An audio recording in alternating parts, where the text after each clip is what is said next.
All right, I don't get to say this into a mic that often, but I just want to say I love Giorno. I didn't know until I saw the poster, and maybe it reminded me of something I know. So, advertising works, I guess. So, can you guys stand 5 minutes of prose? All right, I promise, only 5 minutes. Not a lot to know here. All right, this is an excerpt from my novel Shelter. This excerpt is called Coyotes. I love reading this when I'm surrounded by poets. In the German woods, I was naked. 8 adolescent boys dressed in red hooded jumpers approached silently. One of them produced something from the pre-dawn shadows: my trousers, my shirt, my leather jacket. Right then and there, the boys and I formed a motorcycle gang without motorcycles. I wanted to call our gang the Wolves, but then thought of coyotes, how they're the most migratory of any canid, using train tracks to shuttle through the entire continental United States. Likewise, our motorcycle gang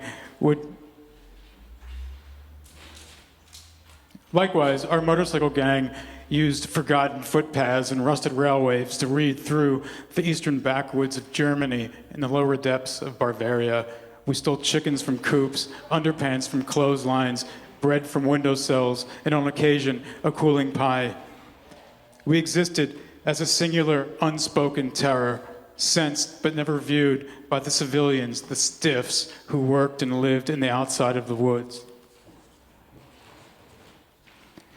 I named each of the coyotes, though the names had little to do with any of the boys' physical or emotional traits. They all looked the same and acted identically.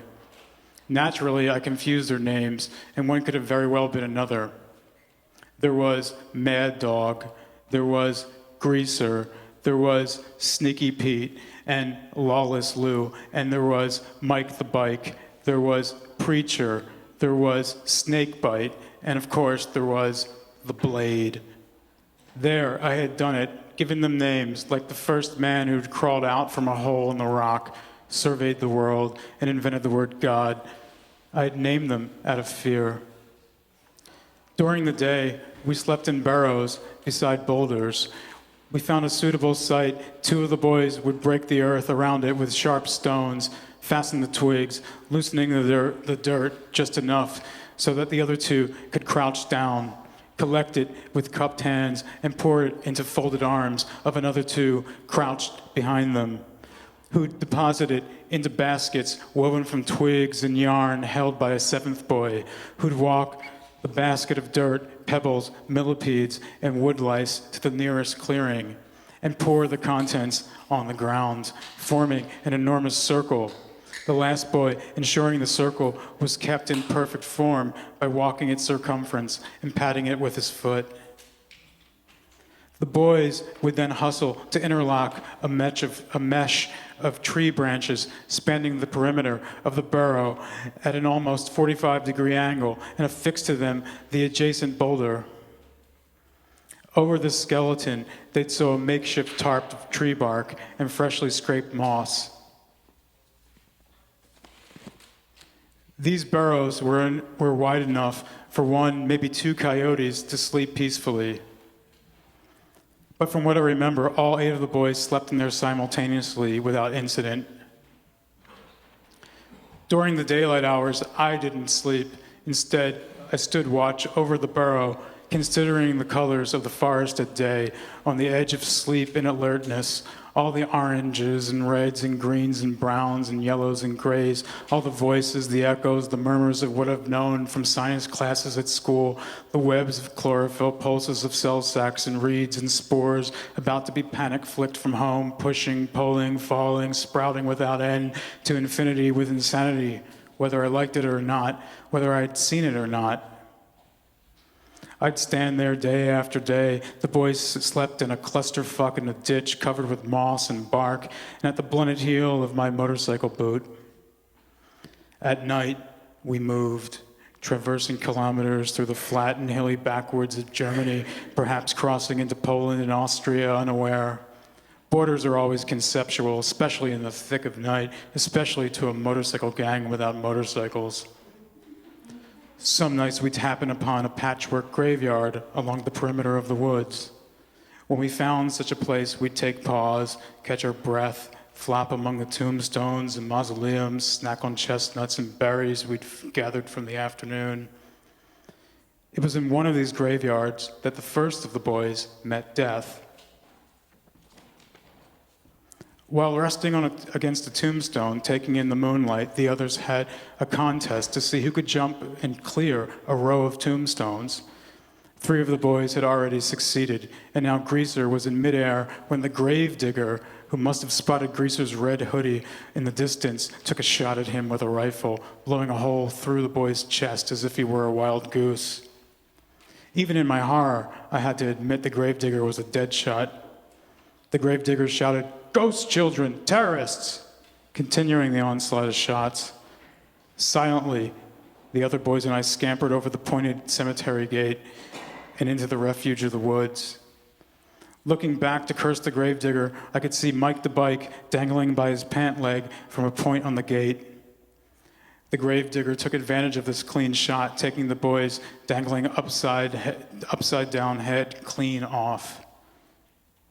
Terror consumed me, but at the same time I observed the poetry of one dying in a graveyard.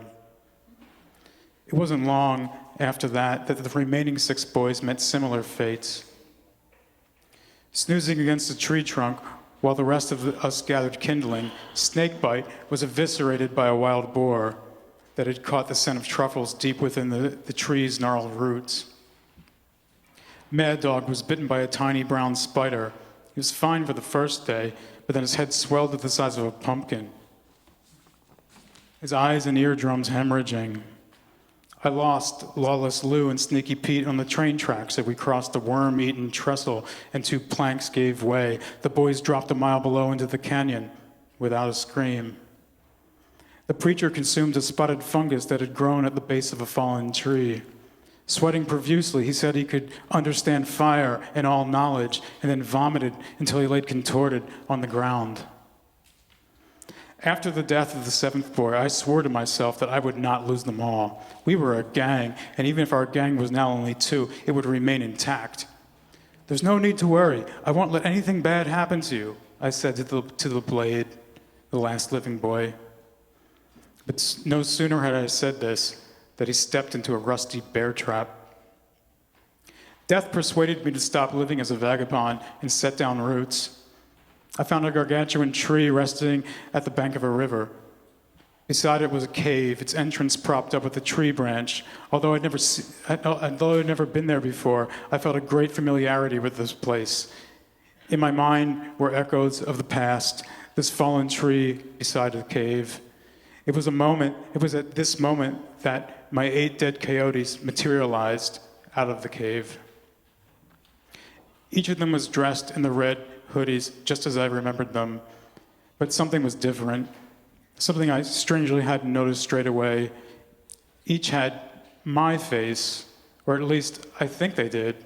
Their faces kept going in and out of focus, as if I was looking at them through the smudged ledge of a camera. As they had in the past, my coyotes kept a tight lip. Rarely did they have anything to say and followed my every step without contest. They moved as a unit, performing my every wish, often before I vocalized my desires, sometimes before I'd even realized my desires. Then, in moments I despised their company and wished them gone, they would feel the vibrations of my disappointment and subsequent disgust with humanity. The boys would now make themselves scarce without having to say scram. There were other times they vanished, evaporating into the thin of air in the afternoon or fading into the slithering fog of the early morning. But I knew they were always there, and I did have it good with them. I was a backwards messiah. My apostles had died, and I'd come back to life. My apostles had died and come back to life while I'd stayed there all the same. Though I went on living, I never did have any time at all. But we never did have that much time, did we? We vagrants, we poets, all the same.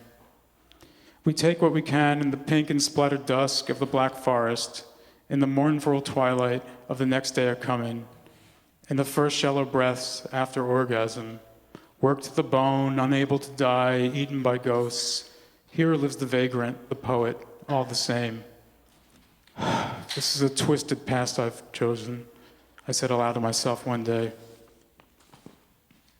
You talk like you had a choice in the matter, said one of the ghost children, whose mouth blossomed from the fog, then submerged into the backdrop of the forest's canopy, and then into nothing. Thank you.